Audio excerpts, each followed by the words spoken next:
Today is February 29th, 2024, a day that only comes every 4 years. It's Leap Day. Only happens every so often, but for two of these Class 1A girls basketball teams, a trip to state is even less frequent, making today even more special. It's Illini Bluffs and Altamont, a Class 1A girls state semifinal live from CEFCU Arena here in Normal. Jonathan Michael alongside Dalton Carmine. Dalton, two fantastic teams who have had great seasons so far. Very, very glad that both these teams made it to state. Well, John, this is the promised land. This is CEFCU Arena, formerly known as Redbird Arena, as most of you probably know. But state semifinals, these teams have worked so hard, dating all the way back to the end of fall on their seasons. And this is the biggest game of some of these young ladies' lives that they'll ever play, especially for some of these seniors. You know, it could be their second to last game because they'll either be playing in the state title or the third place game. But either way, the stakes have really never been higher with a state championship berth on the line. And my excitement is at an all-time high, John. What a season it's been. This is exactly what you dream of if you're the Tigers or the Indians or any other team in the state for that matter. So we're going to quiet down, come back for our national anthem right back after this on ClutchSportsIL.com. Now we ask that you please stand.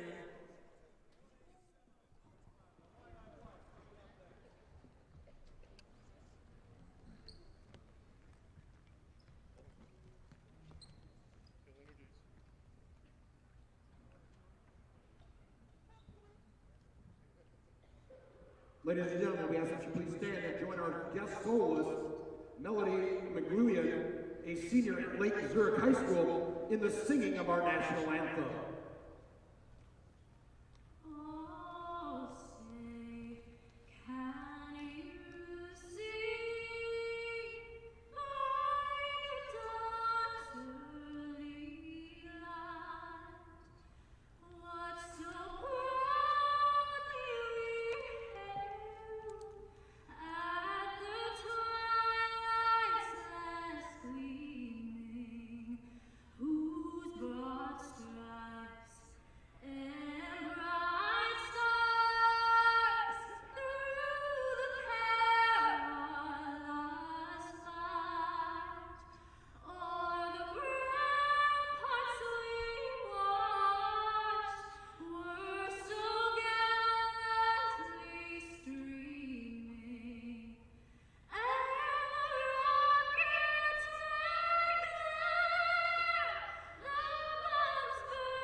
An absolutely beautiful rendition of the national anthem sung by a student from Lake Zurich High School to get things going. Illini Bluffs and Altamont shaking hands at half court now. Illini Bluffs wearing their home whites with orange numbers, an orange stripe outlined by gray down the side. Altamont in their road blacks.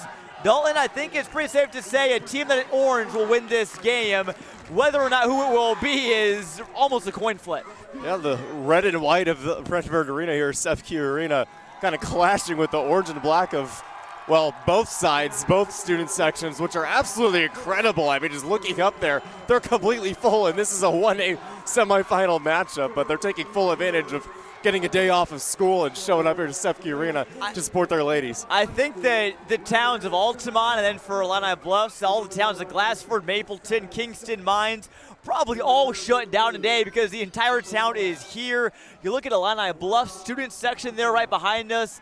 I think probably well over half of the school is here. Look at Altamont student section. They bring a ton. 3 whole sections for Altamont, 2 half sections, completely jam-packed.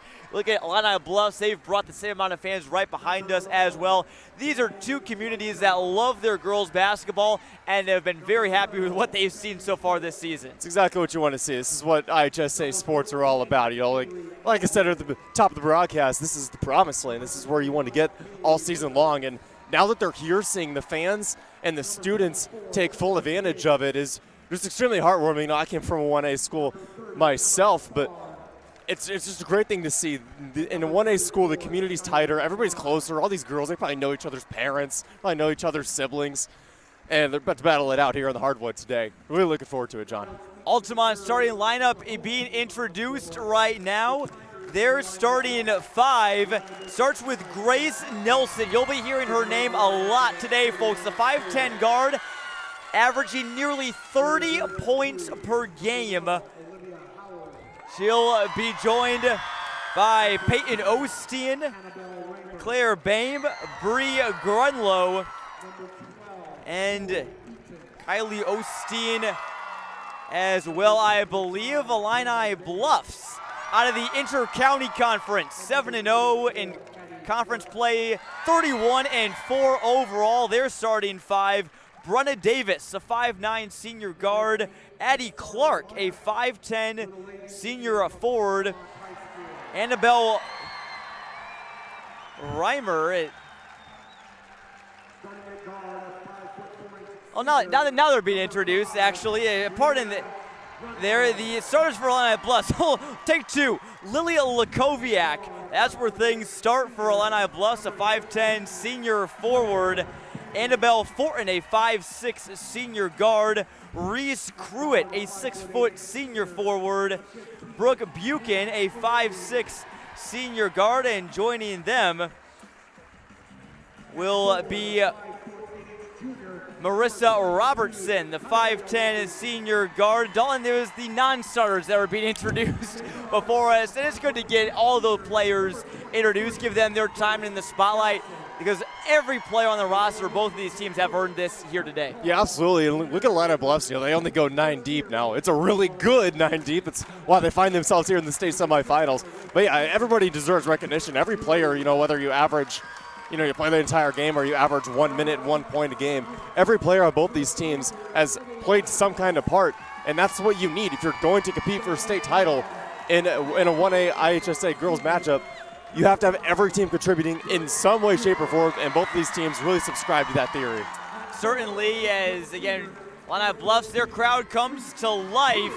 If you're tuning in from Glassford, Mapleton, Kingston, Mines, any of those schools, anywhere around Peoria, maybe even further away, glad you're with us here on ClutchSportsIL.com. Tell your friends and your family, anyone involved, to head on over for free live audio coverage.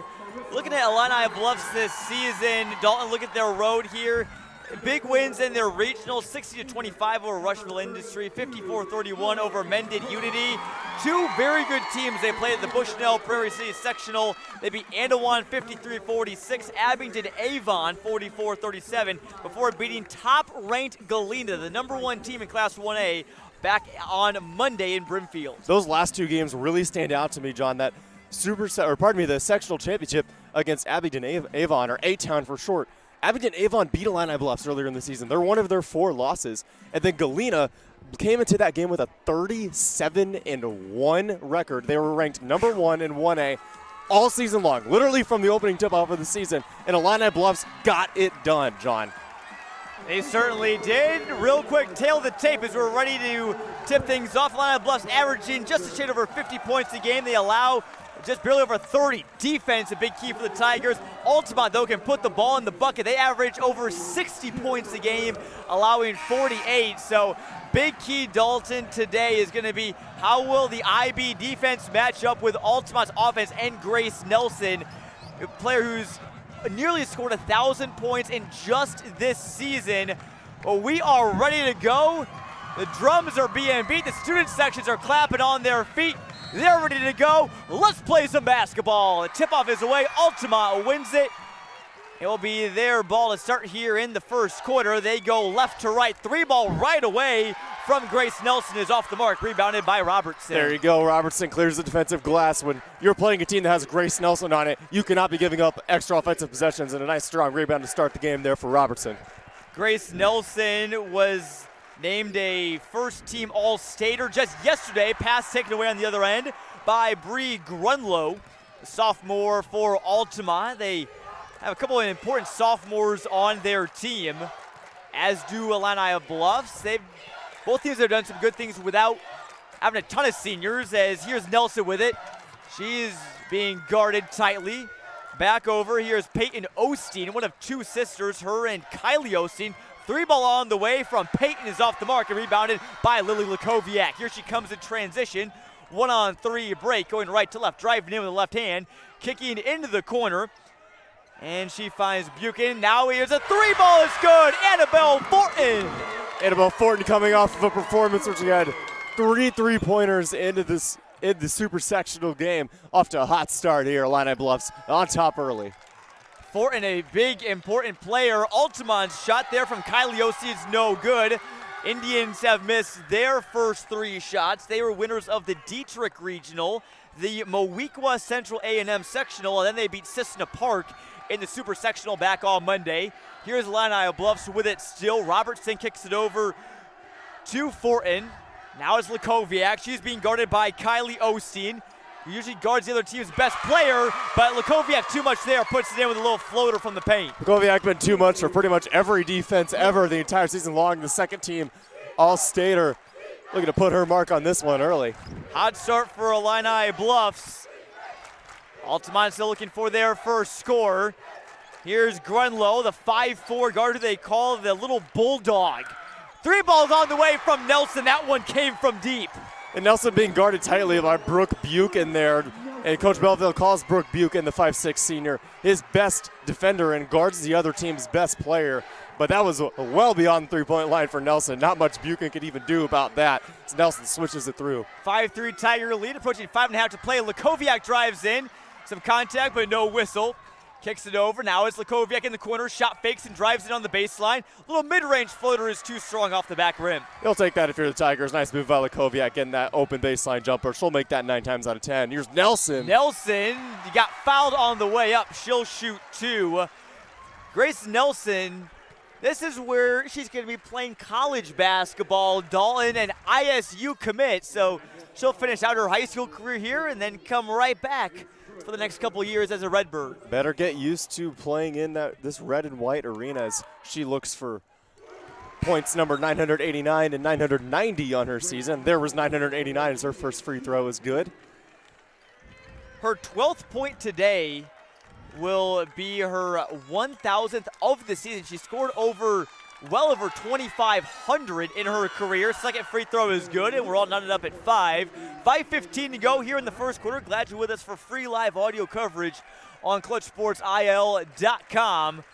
Here's Fortin with it, handing off to Lakoviak behind the arc.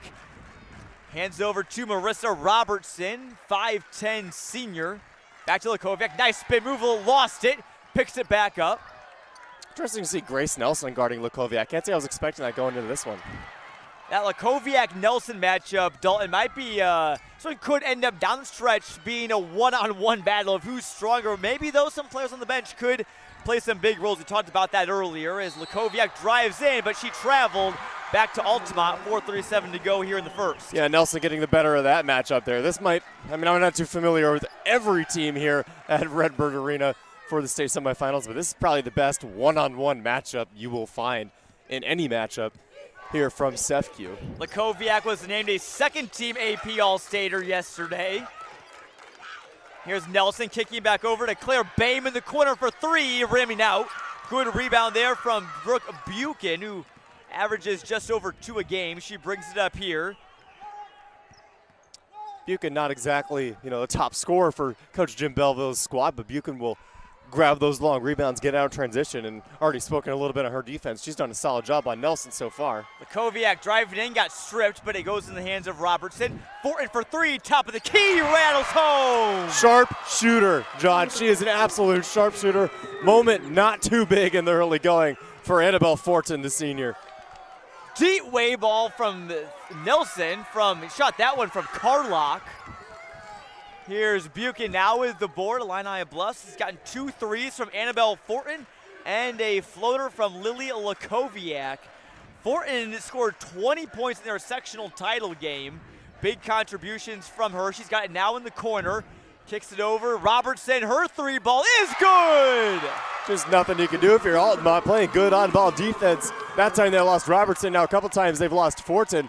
Illini Bluffs up to an 11-5 lead. They are feeling it in the early going. Just over 3 to go. Nelson on the drive. Euro stepping into the lane and the Red Sea parted. Her layup up and good. Nelson, unsurprisingly, all 7 for the Altamont Lady Indians. Keeping them in this one here in the early going. Now just under 3. Altamont's a team that their head coach, Craig Carr, in his first season with the Indians, said has hit many clutch shots. So watch for that. Now it's just Lakoviak's 3 swishes home. It's raining threes at normal. Somebody stop the Illini Bluffs Tigers. I think that's their 4-3 of the game so far, John. Incredible. Like I said, moment not too big. Staying within themselves, taking good shots and knocking them down. 2.5 to go here in the first quarter. Kylie Osi with it for Altamont, nearly lost it. Lakoviak dives on the floor. Now they feed the post. It's to Kaylee Lurkins, a 6-foot center. It's taken away. Lakoviak leading a 3-on-3 break. Driving into the left hand, kicks it back out. Robertson swings it over, nearly tossed out of bounds. It was gone out of bounds. And we're looking for Fortin. IB, a team that head coach Jim Belleville said that we don't really like to pound in the paint that much, and they're showing why. They can knock down the 3 balls. We get our first time out here in this ball game. Well, when you make 4 to start the game, why pound it in the paint, And this Illini Bluffs Tigers can pound it in the paint. They have Lily Lakoviak, who does most of her scoring in the inside. I know she just knocked out a 3. But they can pound it in the paint, and that's kind of their game. They'll move it around the perimeter. They will wear down a defense. They certainly can, and we'd like to take this quick break to remind you that I want to thank a huge thank you to Better Banks of Glassford for sponsoring today's audio broadcast. For all your banking needs, head on over to the Glassford branch of Better Banks. Tonight's broadcast, I should say, wouldn't be possible without them. I used to say tonight, Dalton, but this is a rare time that these players are playing a game at 9:30 a.m. and a rare time that we're calling a game at 9:30 a.m. But Illini Bluffs shaking off the early morning cobwebs, I think, a little bit better than I did this morning. Yeah, I would agree in that sentiment. It was a little rough rolling out of bed and getting in your car and getting over here, but really could not be more honored to be here sitting courtside at IHSA State Semifinals. And Illini Bluffs, at least their shooting, has not taken the morning off so far. Maybe perhaps some adrenaline from getting off a day of school. That's certainly a good way to spend your off day. Illini Bluffs, a school of 255, a school that's had lots and lots and lots of success in athletics, both this season and historically.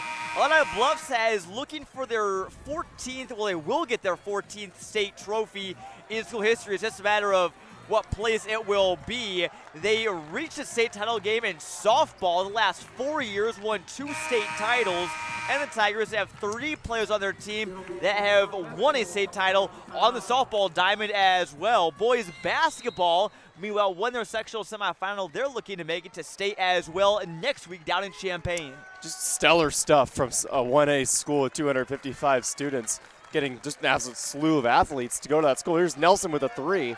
That one barely grazed just the net. Draws chance of air ball from the Illini Bluffs student section. Feeding the pace goes to Lurkins, who lays it up off the glass, off the feed from Peyton Osteen. First player not named Grace Nelson with a bucket there. Lurkins making her presence known down on the block in the early going. Now just under 2 minutes, to go. Here's Cruitt in the paint. She's not a big scorer for Illini Bluffs, but a big defender. at 6 feet tall. Glad that she's feeling better now, Dalton. She got sick on the bus ride to the sectional title game, but is back on the floor now, looking good as IBU gets a sub. Chloe Eaton, a big bench player for Illini Bluffs, checking in for Marissa Robertson. Chloe Eaton, 13 points off the bench, and Galena there is that three-pointer short. That one was off the hands of Eaton, and that's Illini Bluffs' first miss from behind the arc. They started 4 for 4. They feed Lurkins in the paint. Altamont back-to-back buckets from their center, Kaylee Lurkins, a quick 4 from her. Kaylee Lurkins, a team leader in field goal percentage. She loves basketball, loves her teammates, does whatever to help teammates succeed, in the words of her coach. Make her presence known, like I said, down on the block. Probably why her field goal percentage is so high. She gets looks like that. Draws Altamont within 3. Illini Bluffs in their home whites with it. And again, on the left side in front of the Altamont student section right now. Lakovic, a wild shot that just grazed the side of the backboard. A little bit of a tough look there from Lakoviak. And back to your point earlier about Illini Bluffs athletics, John, every single one of these players on the Illini Bluffs Tigers team play another sport, whether it's soccer, softball, volleyball, whatever it is, they play another sport, which is just incredible to see, again, for such a small community, small school. You see a lot of debate nowadays about, do you specialize in one sport or play multiple sports? Well, there's your answer right there. Illini Bluffs proving that multi-sport athletes tend to thrive the most in really in any sport. A lot of these girls are great softball players as well, such as Chloe Eaton. Here's a 3 ball on the way from Fortin, who's rebounded by Lakoviak off the air ball. That shot no good. Lakoviak tried to save it in bounds. Fell out of bounds, but it was too late. Back to Altamont basketball. They can tie it up here. 24.9 seconds to go here in the first quarter. And Reese Cruitt and Annabelle Fortin both committed to play volleyball in college. Cruitt at ICC in Peoria and Annabelle Fortin at Heartland College. So committed to play a different sport in college, but still getting it done here on the hardwood. 10 seconds to go here. Nelson's going to hold for the last shot, it seems. Down to 7. Nelson gets a screen, dials up a 3-ball tie. It falls short. Rebound is pushed around. Cruitt has it, and that should do it for the first quarter of play. Illini Bluffs, a scorching hot start from behind the arc. They drained 4 3-balls, 2 from Fortin, and lead 14-11 after the first 8 minutes here from Normal. Got 2 different ways to play it so far. A couple times there at the tail end of that first quarter, Altamont was able to get inside, and nice passes from Nelson to Lurkins for easy buckets. And on the flip side, Illini Bluffs using that shooting ability to their advantage, a scorching hot start. Ultimately, that's why they have a 3-point lead. And again, a quick reminder, I want to give a huge shout out to Better Banks of Glassford for sponsoring today's audio broadcast. Great folks over there that are ready to take care of all your banking needs in the Glassford and surrounding areas, Mapleton, Kingston Mines. Maybe you're even listening in from maybe Peoria, maybe, who knows, Farmington, Hannah City, all those great communities over there in the Illini Bluffs area. Fun fact about Illini Bluffs, Dalton, I was looking last night, Glassford was originally called Glasgow when they was originally founded back in 1868. A little bit of a history lesson there for you. You learn something new every day, John. All right. And well, while we'll have it, what to even things out, we'll give Altamont a fun fact about them. Altamont, a city located near Effingham, not too terribly far here from Normal. I anticipate maybe about an hour, 2-hour drive or so.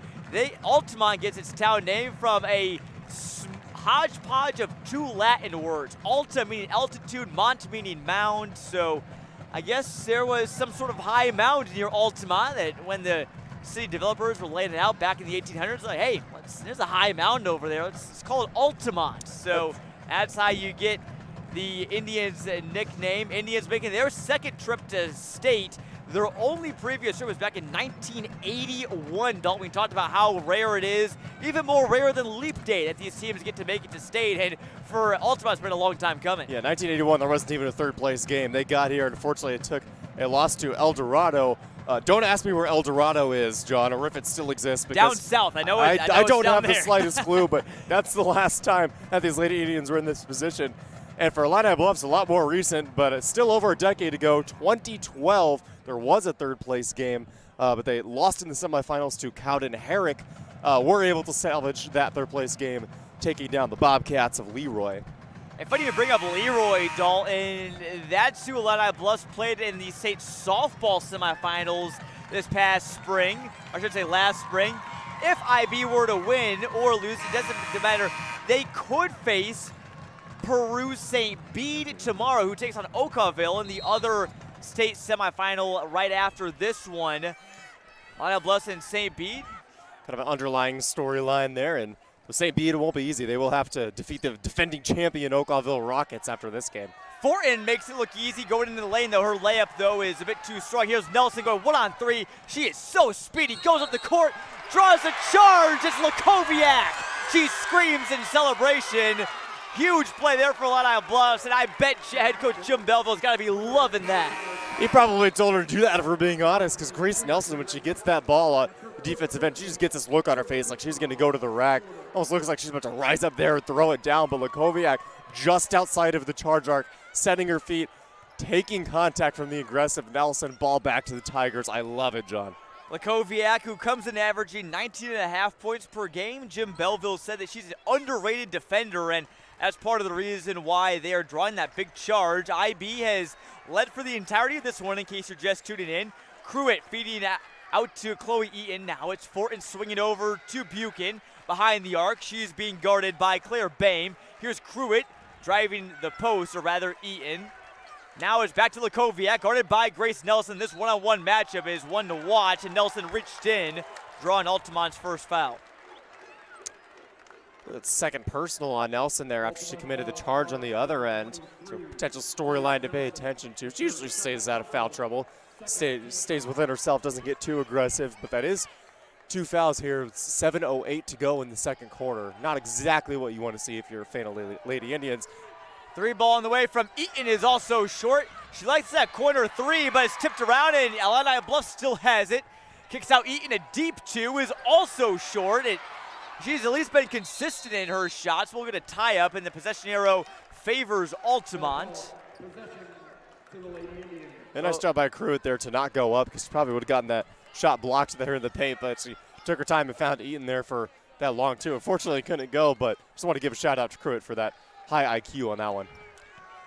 Again, Lakoviak, far and away, Illini Bluffs' leading scorer at 19.5 is. Here's a three ball from Nelson. Speaking of leading scorers, John.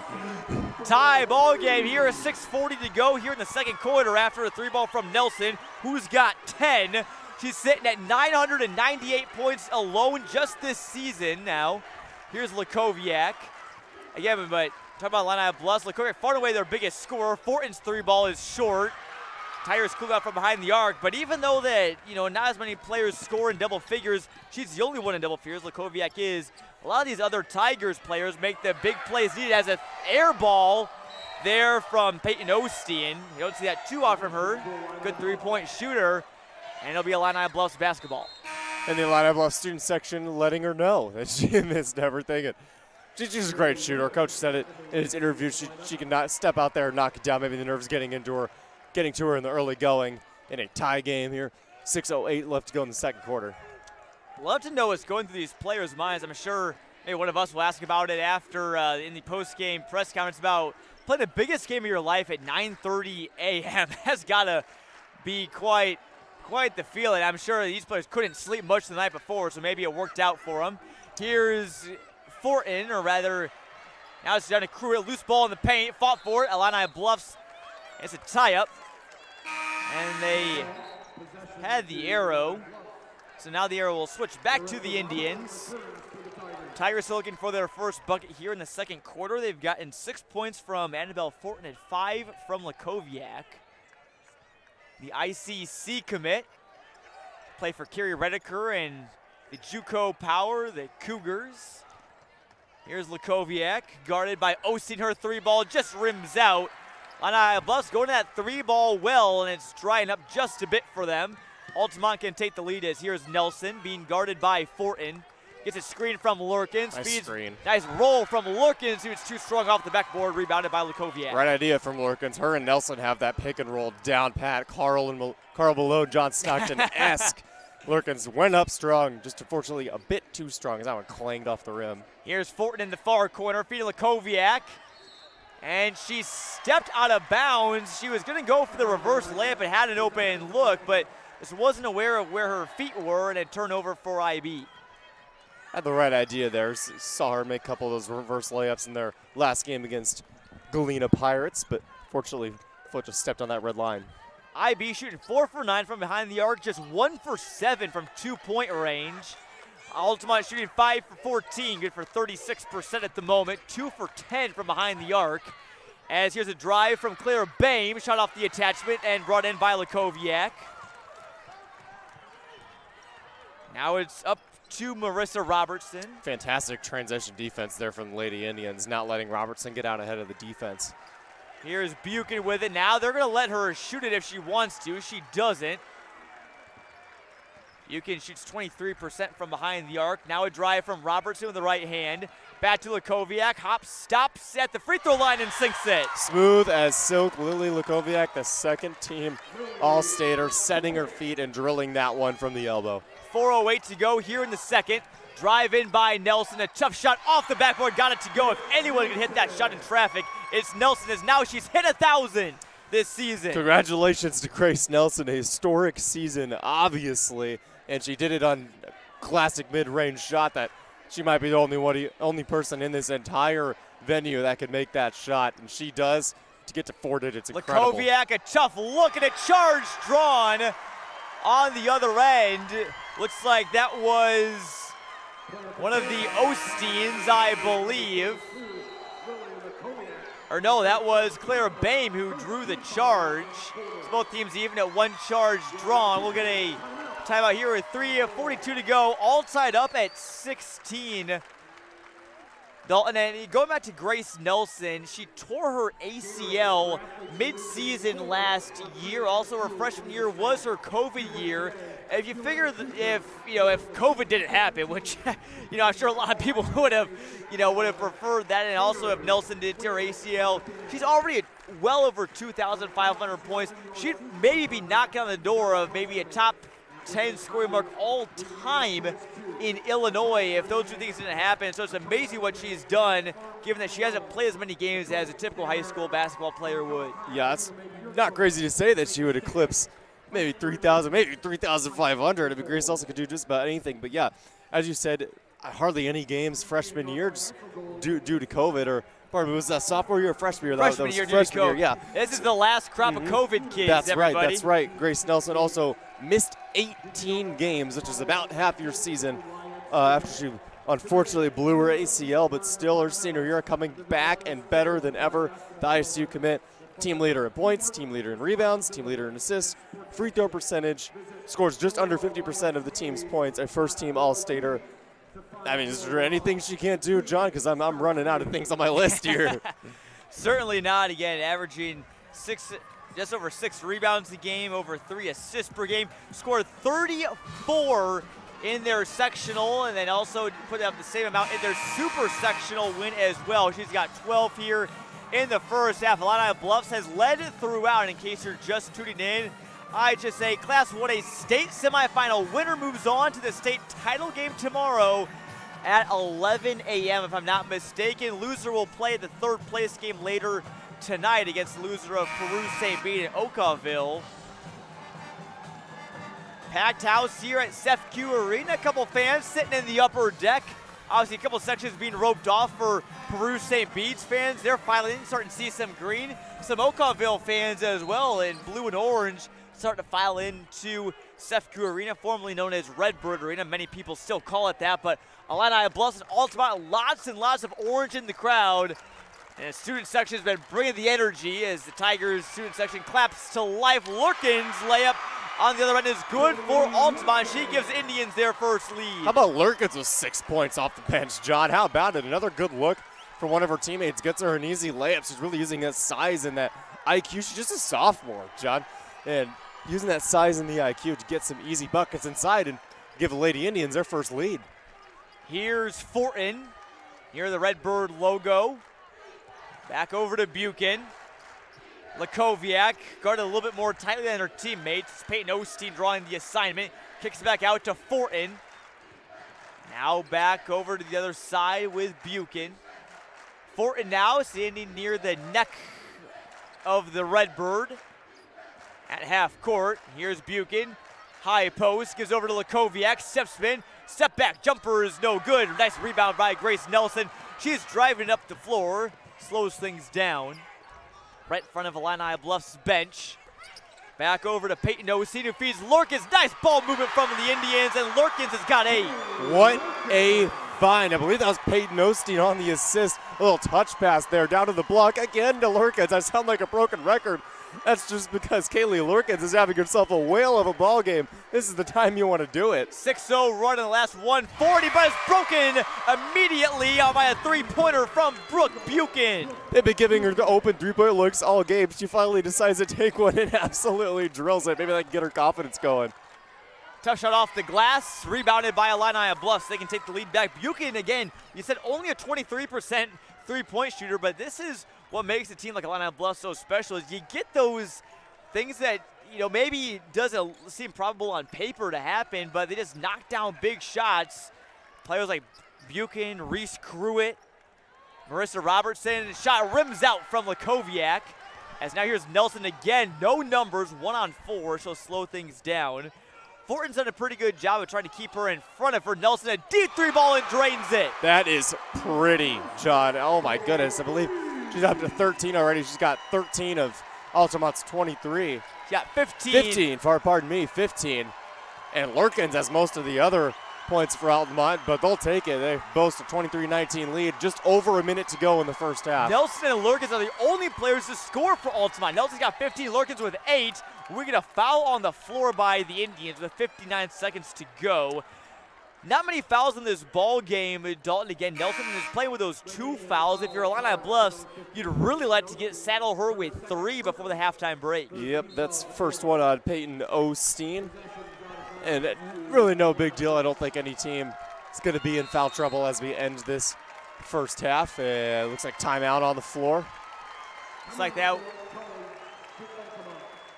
was called by Altamont, a 30-second timeout. Altamont leads 23-19, and there's really been no secret to what Altamont's been doing. If it's behind the arc or not in the paint, it's Nelson. If it's in the paint, it's Kaylee Lurkins. They're the only 2 players who have scored for Altamont. 4 players have scored for Illini Bluffs. Big threes from Robertson and Buchan. Fortin's got 6, Lakoviak with 7. 15 of their 19 points have come from behind the arc. They haven't made a trip to the free throw line yet. Really liking the unselfishness from Altamont. They're getting good passes out on the perimeter, and they're finding Lurkins inside, who's beaten Lakoviak off the ball a couple times there to get her. I believe she has 8 points. Illini Bluffs and Fortin to inbound the ball into the basket. Here's Buchan, swings it over to Brenna Davis, who had a huge block in their game against Galena. Our Brock Engel captured a fantastic picture of that. Davis's 3 is blocked away by Nelson.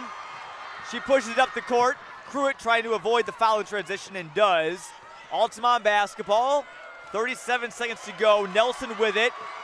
Nearly throws it in the backcourt, but recovered by Davis. Taken away by Annabelle Fortin. Driving in on the right side. Drawing contact, no call. Davis brings in the offensive miss. Nice trailer from her. Lakoviak's 3 ball on the way. Good! Again, another 3 ball. Illini Bluffs shooting like an NBA team from beyond the arc, getting open looks and taking full advantage of them. They trail by 1. Nelson's just got 7 to shoot. He's just got to move here. 6 seconds to go. Nelson going to by Buchan. She gets a screen. She's probably going to be the one to shoot this with 3 with 2. Drives in. Was hacked with 0.7 to go on a deep 2-pointer.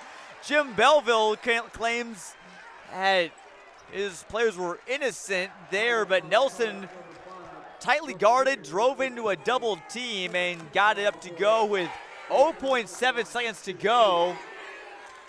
And it looks like it will be Altamont's lead heading into the halftime break. Nelson's first free throw is nothing but net. Nelson 20 for 21 in her last game from the free throw line. She is lights out.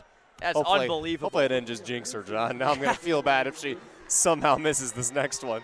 I'm sure the Illini Bluffs fans listening may not mind a jinx. If you're tuning in from Altamont, though, maybe you are. Nelson, 81% free throw shooter, misses her second. You have got to be kidding me. The broadcast jinx rears his head. So it will be a 2-point lead for Altamont heading into the halftime break. Very tightly contested first half. Dalton, it's exactly what we expected coming into this. Yeah, I mean, not much different from what we had on our notes. These are two good teams. These are two good different teams, John. That's the beauty of basketball when they clash on a stage that's as big as this. No bigger stage other than the state championship, which will be played on Saturday morning. But when these two great teams that are so different clash, it's just beautiful. It's like poetry on the hardwood. Illini Bluffs getting it done from beyond the arc, and Altamont getting it done with the playmaking of Grace Nelson and the inside scoring of Kaylee Lurkins, the 6-foot sophomore center. So both teams are doing different things, but finding success doing their own different things. And it's made for a great basketball game so far with the Lady Indians up 2 at halftime. And again, I want to take this quick reminder to thank Better Banks of Glassford, specifically for supporting today's audio-only broadcast from CEFCU Arena here in Normal. It would not be possible without them. As both student sections come to life, they're getting hyped up. They've had lots to cheer about here in this first half. Dalton, and this one has all the makings of a classic. Both teams have played some fairly close games down the stretch. No blowouts really for either squad. Look at Altamont and their playoff run so far, their 5 playoff games, they scored 52 points in 3 of those 5, so maybe that could be the number to beat if you're Illini Bluffs. You want to throw out a magic number out there. They're on pace for 48, so right around where they've been for the playoffs. Illini Bluffs also around, low 50s or so points per game. Haven't scored 50 in either of their last 2, but again, average around 50 or so a game. So I think maybe first 1 to 50 could potentially win this one as we get a little bit of a shooting competition underway between a student from Illini Bluffs and a student from Altamont. Illini Bluffs student section roars in approval.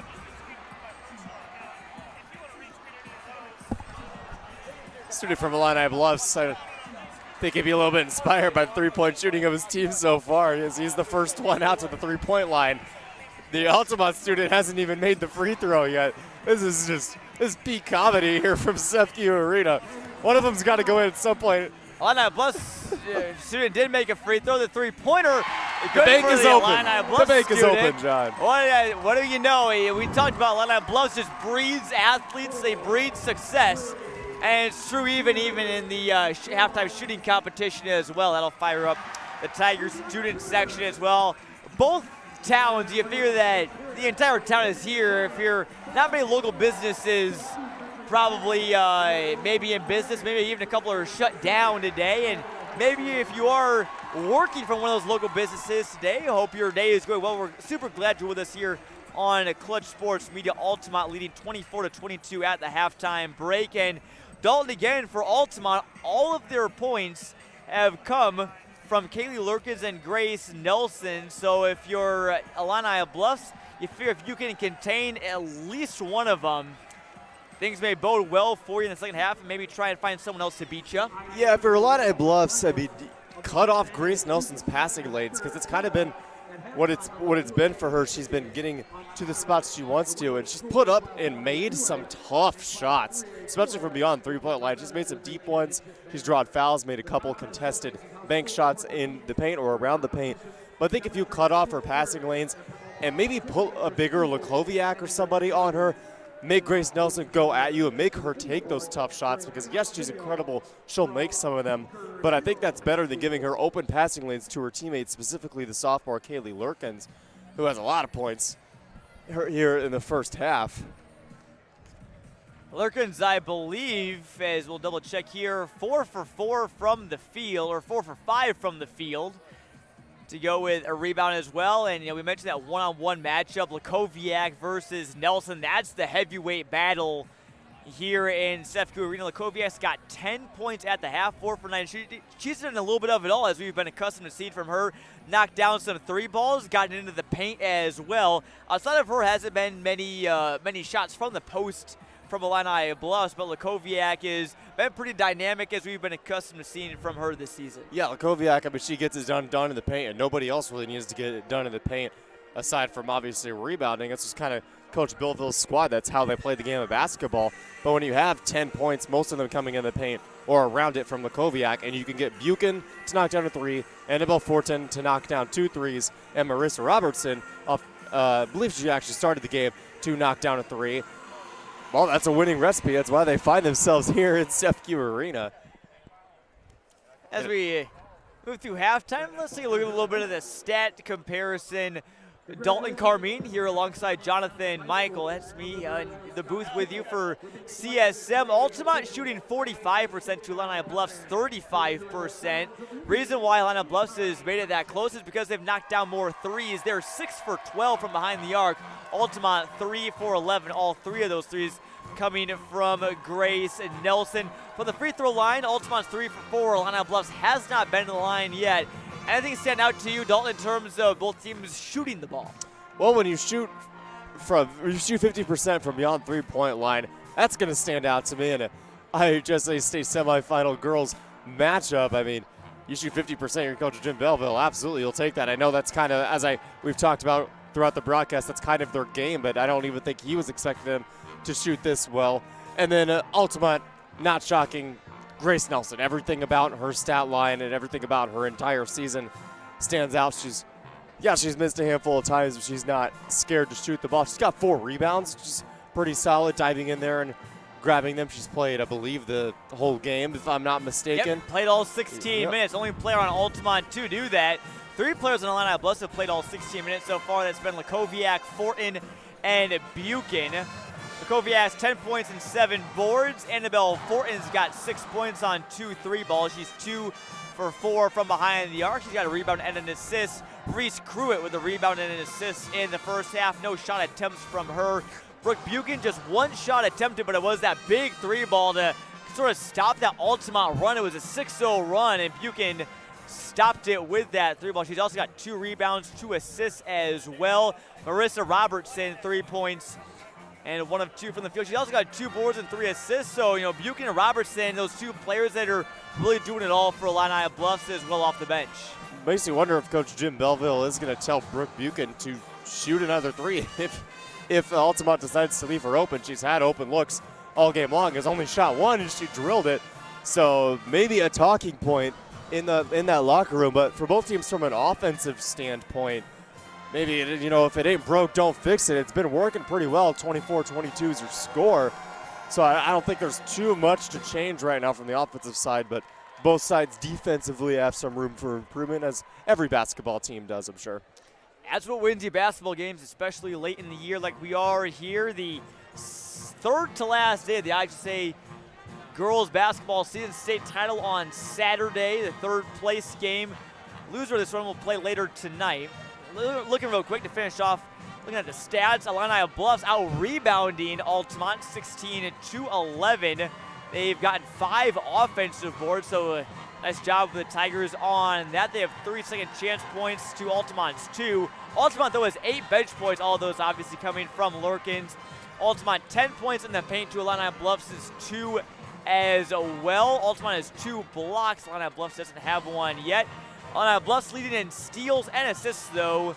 2 steals and 7 assists for the Tigers. 3 ties in the first half, 5:28.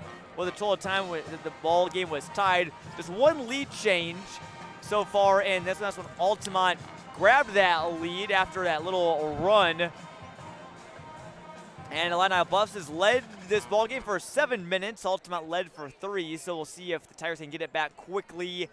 I think, how each team starts the second half can be very important. You're not going to dig yourself out of the game, but it will really set the tone here coming in the second half. Yeah, definitely. And Illini Bluffs set that tone early. I believe they scored the first 5 points before Grace Nelson silenced them with a 3.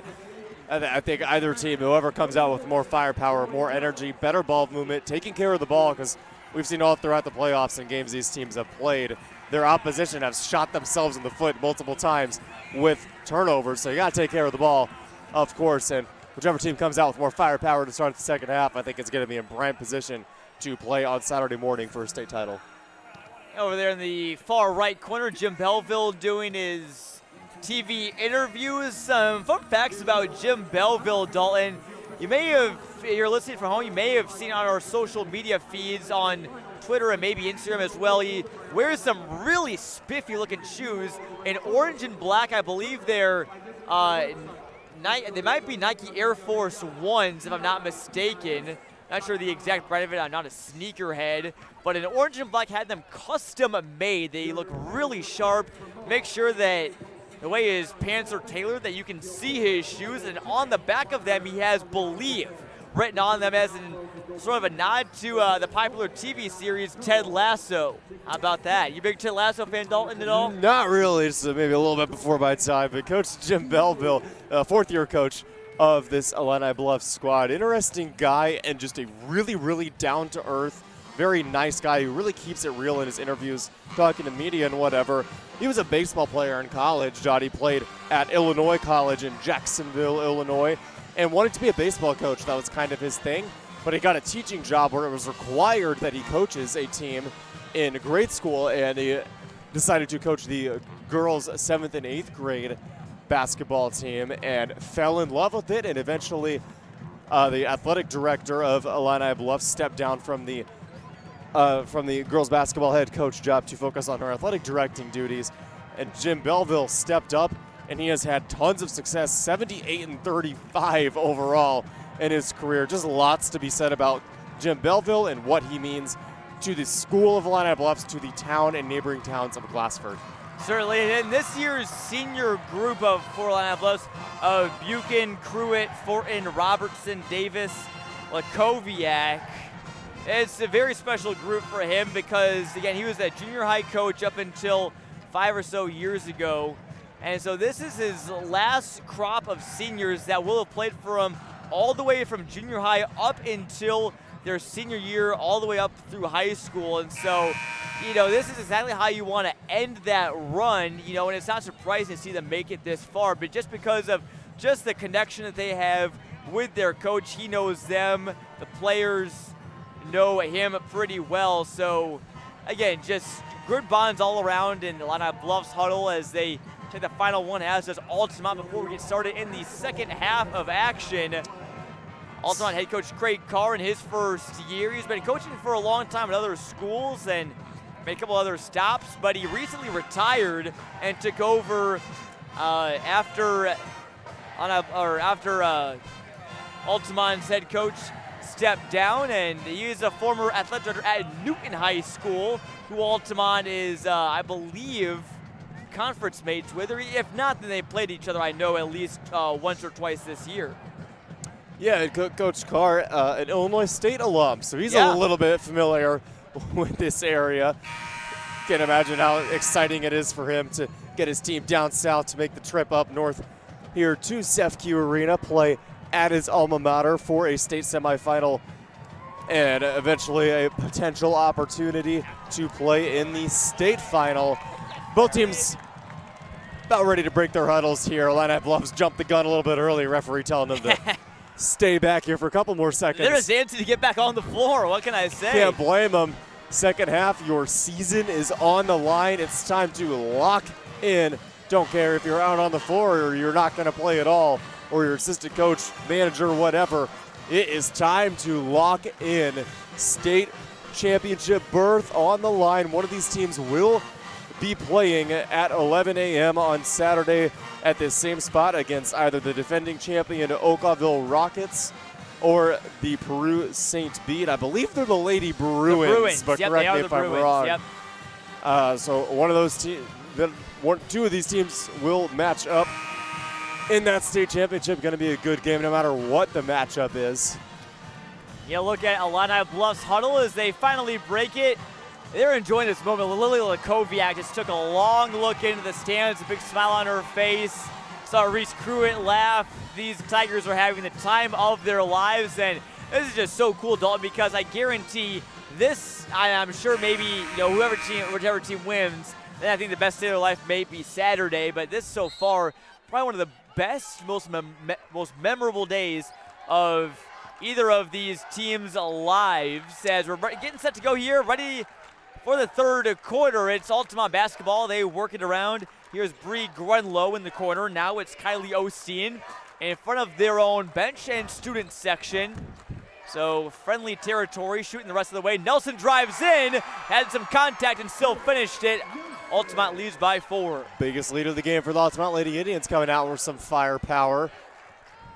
Grace Nelson's a good player to have the ball in the hands of when you need a bucket. She's got now over 1,000 in her season, this season alone. 1,006 is the specific tally. There are teams in Illinois who didn't even score 1,000 their entire season, John. They're teams. I bet. As we're going to get a 3-second call in the lane, Reese Cruitt was camped out there too long. So Altamont a chance to make it a 3-score game. And Dalton, the way this one's played out, a 3-score lead would feel really good, although we've learned well this season that no lead is safe in the playoffs. We were at Canton High School broadcasting Manuel and Macomb. Manuel led by 17 before collapsing in the fourth quarter, and Macomb just improbably won that game. So this one is going to be, you have to play until the final buzzer sounds. You can't ease up whatsoever if you're Altamont. Especially with their season on the line here, John. Stakes have never been higher. Nelson thought about shooting one from the Redbird. Here's Nelson with it, being guarded by Buchan. She'll get a screen from Kylie Osteen and drive in on Cruitt. Back out to the corner with Grunlow, who kicks it then back out up top, and it's Bame driving into the paint. Wild right-handed floater. She grabs her own miss, but got fouled, and she'll head to the line, I believe, for 2 free throws. I think that was in the act of shooting. It was in the act of shooting, John. He got that correct, and a chance for Claire Bame to be the first Altamont Lady Indian not named Kaylee Lurkins or Grace Nelson to put a ball in the basket here. 6:21 to go in the third quarter. She sets for her first free throw, and money. Nothing but net. That was a pretty shot there from Claire Bame, a 72% free throw shooter. She's one of the team's best 3-point shooters. Usually that translates pretty well. If you shoot threes well, you shoot your free throws very well. Second one is just as good as the first. Altamont leads by 6. 6:20 to go here in quarter number 3 from CEFCU Arena in Normal. From Illini Bluffs here, ball's going to Lakoviak. She's been making stuff happen all season long for the Tigers. They'd like a bucket here. As Buchan looked into her. She's being fronted in the post by Kylie Osteen. Here's Cruitt now feeding Lakoviak in the post. She's double teamed, spins around and gets the roll. Nice spin on that shot from Lakoviak. Well, Lakoviak making me look like a genius, making me look like I actually know what I'm doing, John. No, but beautiful footwork, goes up and in around the defense. It really doesn't get more smooth than that. Nelson thought about a 3, almost pulled the trigger. Now it's back to Bame, back to Nelson. 3 ball in the face of Cruitt is no good. Missed brought in by Lakoviak. 2-on-2 break, but Altamont. And Lakoviak driving in with the left hand, just sped past the defender. Was maybe surprised to see not as much coverage there in the paint. She's got 4 straight. Yep, she looked to the corner and fooled everybody on the Altamont defense and laid it up smoothly with her left hand. Grace Nelson was in there not wanting to pick up her 3rd foul. Good stretch there from Lakoviak as Nelson drived in. She was fouled on her Euro step, so that's the second one on Illini Bluffs with 5:15 to go here in the third quarter. But those baskets from Lakoviak are big because it allows Illini Bluffs, it maybe takes away any, any panic you may be doing okay. We're down 6, which is not that big, but Altamont, again, scoring the first 4 points, you get those 4 right back, and you're like, okay, we're right back in this game, only down a possession. Yep, collect yourself. Don't let the moment get to you. Don't let anything get to your head. It's a 2-point game. Anything could happen here. And Lily Lakoviak, great head on her shoulders. Nice steal there. No, looked like Lurkins kept the ball in her possession nicely. And possession will stay with the Indians.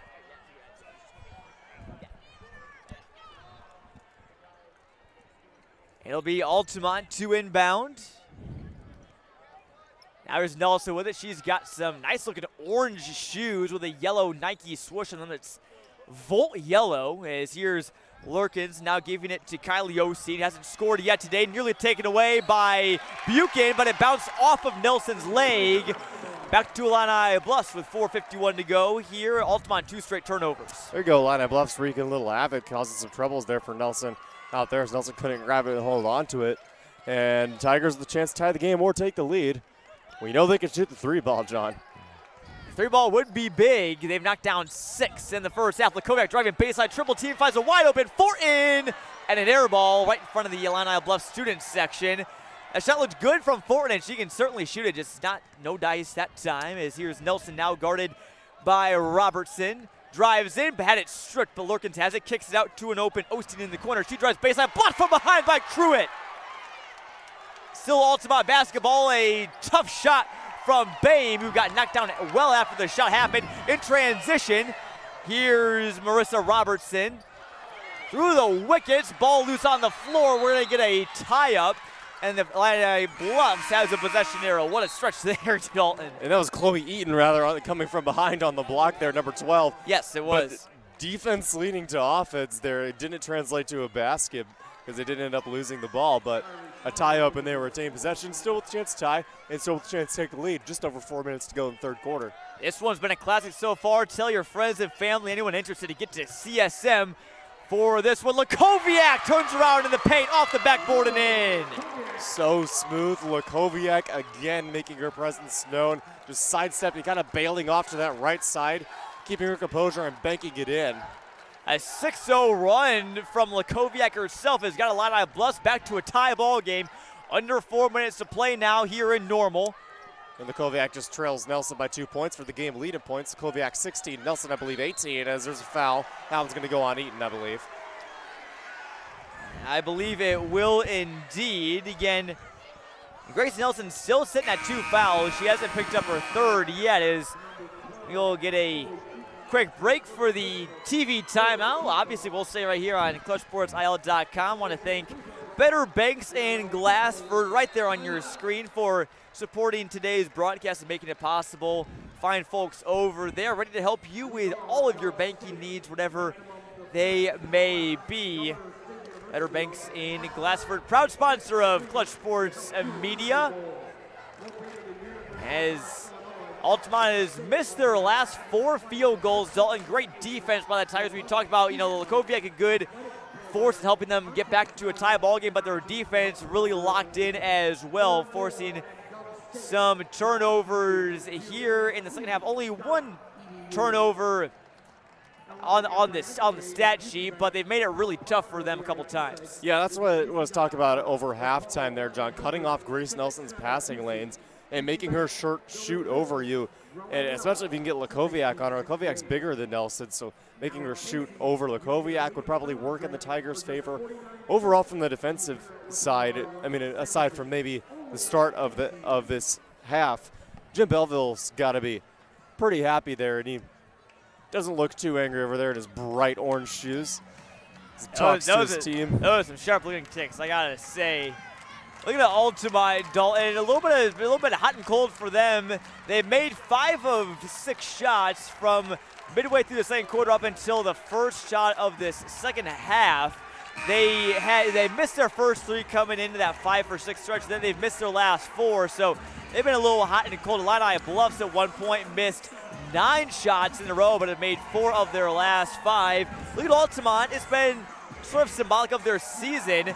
They started the year, I believe, 2-2, won 19 straight during the rest of the season. They caught fire in December.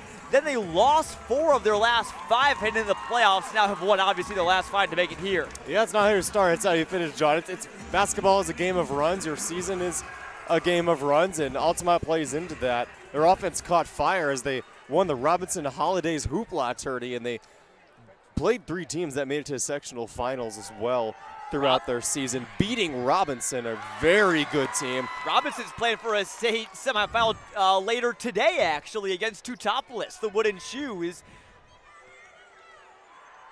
Peyton Osteen at the line for Altamont out of the break. She missed her first, and her second hits the rim and goes in.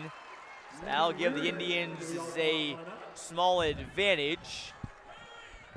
3:31 to go here in Normal, in the third quarter at least. We'll still got the full 4th quarter. Energy ramping up in this one. Lots and lots of orange and black for both sides in attendance. Here's Buchan with it. Did a nice job handling the ball for Illini Bluffs, although she nearly lost it there. Here's Bretta Davis, senior off the bench. in some trouble, but now finds Eaton. Eaton hands it off to Fortin. Lakoviak battling for position with Bame at the high post. Here's Brenna Davis, written in some trouble. They're going to get a foul on Lurkins on the reach, it appears. Altamont's first foul of the second half.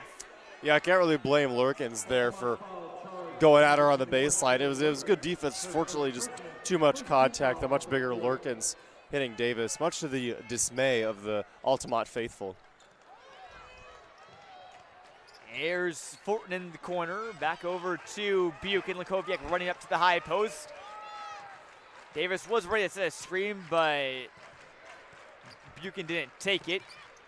Here's Eaton as we're going to get a travel on Illini Bluffs. Turnover back to the Indians. 2:44 to go here. Neither team has turned over that terribly much, although in a close game like this, with a big stage, those turnovers are magnified. Altamont's committed 4, Illini Bluffs has committed 7. Something to clean up for both teams there with their season on the line. Don't want to be committing turnovers that you don't have to. Obviously, it's going to happen at some points of the game here to turn the ball over. Here's 3 from Nelson. Deep one from Nelson and swishes it home. What a shot from Nelson. She's got 21 now for Altamont, approaching her season average of 29.9. Ford nearly lost it. Illini Bluffs could use a bucket. Pass goes off the hands of Lakoviak into the hands of the Indians and Peyton Osteen. Now here's Nelson with it. Illini Bluffs, you need to try and maybe put 2 girls on her even when she's behind the arc. That one nearly taken away by Fortin. It is. She tried to walk the tightrope. Not sure what happened. There wasn't a whistle blown. Fortin almost right into the referee. She looked like she was walking across the scores table there, and there was just no whistle. That was incredibly awkward, but nevertheless, it'll be Illini Bluffs, Altamont's basketball.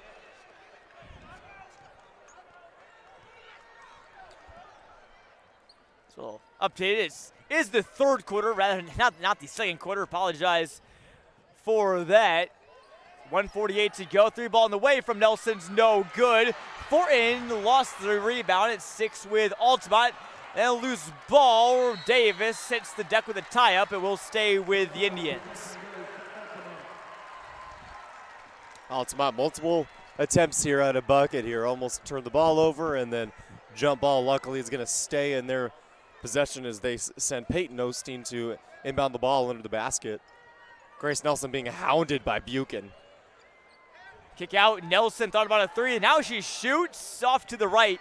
That one no good. Fortin brings in the miss. Anytime that Illini Bluffs sees a 3 ball from Nelson go no good, they got to be breathing a big sigh of relief. As now here's Buchan shot faking. Back over to Robertson. Now to Fortin right in front of us here. Now Lakoviak driving into the post, knifing through and scores. I mean, what do you even do other than foul her? And I mean, if you foul her, Lakoviak's going to make her free throws. I mean, Lakoviak using that strength and using that IQ to get around the defense and lay it in. And Coach Carwitz timeout, a full one at that. Lakoviak has put the team on her back in this third quarter, and without her, it would maybe a little bit tougher situation for the Tigers, but they've kept themselves right in this one. Timeout taken by Craig Carr. They have 3 remaining. Illini Bluffs has all 5 of their timeouts left, so Jim Belleville plenty in his back pocket for undoubtedly when things get close in this fourth quarter. Ultimately 32-30. Illini Bluffs hasn't gotten the lead back, I believe, since the second quarter, if I'm not mistaken. Altamont is taking an early Illini Bluffs advantage, turned it into one of their own. Tigers led for most of the first half. Now Altamont's been in control. 1:04 to go. Jonathan Michael, Dalton Carmini here in the booth with you. Quick reminder, later today at 2 p.m., we're not finished. Peoria Notre Dame in Class 2A will take on Wilmette Regina Dominican as the Irish, top ranked in the state in 2A. Looking to march on to their program's first ever state title game. This is their first ever trip to the state semifinals, so regardless, a very successful year for the Irish, but they have their eyes focused on winning state. I think many people think they can do so. They're coming up at 2 p.m. You can listen to that live and for free on clutchsportsl.com. So stick around for that one later in the afternoon as well. Yeah, PND is just a different type of good. Interesting to see what they can get done against a solid Regina Dominican team coming from up north. Altamont basketball, rather. Nelson on the drive in. She's fouled. That's the, I believe, 4th on Illini Bluffs this quarter. Neither team has reached the bonus yet, although if Altamont were to draw another one, they would be shooting free throws. 52.6 left. Altamont student section puts their hands up and waves their fingers. I don't know what you call it, maybe the sparkle hands? That's what we call it. I don't know. We called it sparkle hands in high school. I have no idea what they call it down there in Altamont, but I'm going to go with sparkle hands. Nelson made her first and also knocks down her second as well. She's got 23 of Altamont's 34, 8 from Kaylee Lurkins. Claire Bain, the only other Altamont player to score. Altamont fans rising to their feet here, really getting into it. Tough There's a turnover. pass from Fortin. She was double-teamed, or Lakoviak was double-teamed. Under a minute to play, and Brenna Davis fouled Nelson in transition. Obviously, you don't want her driving to the hoop, but now that being your 5th foul, you're sending Nelson to the line where she's equally as dangerous.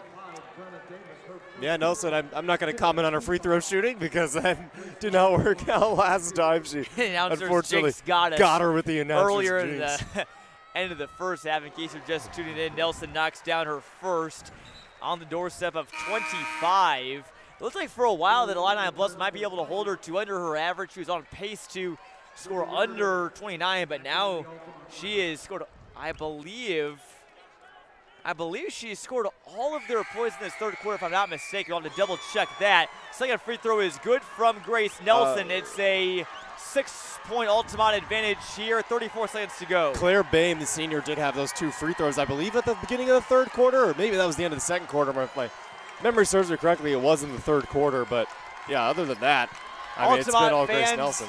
Altamont fans on their feet. Illini Bluffs fans are seated, but trying to get something to cheer about. 16 seconds to go. They'll hold for the last shot. It's the Tigers and Annabelle Fortin standing at the beak of the ISU Redbird. Passes it over to Chloe Eaton. 5 seconds left. Illini Bluffs needs a shot. It's a 3-ball from Fortin, and it's barely off the mark. Lakoviak got fouled on the mid-range shot as buzzer sounds. That one will count, and she'll shoot a free throw. Oh my word, what a shot from Lakoviak. Not the most conventional and one you will ever see at the buzzer. She got hit on the body. She just caught it and flicked it up there, John. She didn't have time to set her feet and take a shot, but nonetheless, that's huge, John. This could cut this down to a 3-point lead going into the 4th quarter, and she cannot. Free throw was off the back iron, but still a big bucket for Lily Lakoviak. Every time that they've needed her, whenever Altamont goes up by 4 or 6, Lakoviak always there with a bucket. That's a big one to help keep the Tigers within arm's reach of the Indians. We're through 3 here from CEFCU Arena in Normal. Want to thank Better Banks in Glassford for sponsoring today's broadcast.